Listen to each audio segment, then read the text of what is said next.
নমস্কার, আমি পর্ণা দাস। আজকে আমার নিবেদন কবি শঙ্কর দেবনাথের লেখা কবিতা পিসি ও ভূত। সেদিন রাতে পিসির সাথে ভূতের হলো দেখা।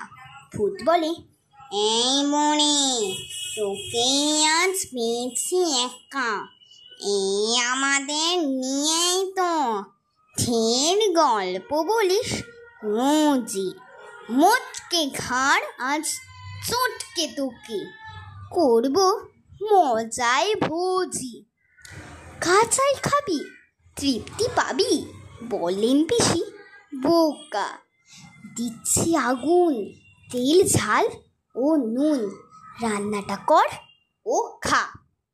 বলেই পিসি চলেই গেলেন আগুন নিয়ে হাতে। ফিরলেন যাই ভূতটা ভয় পালায় সাথে সাথে। নমস্কার।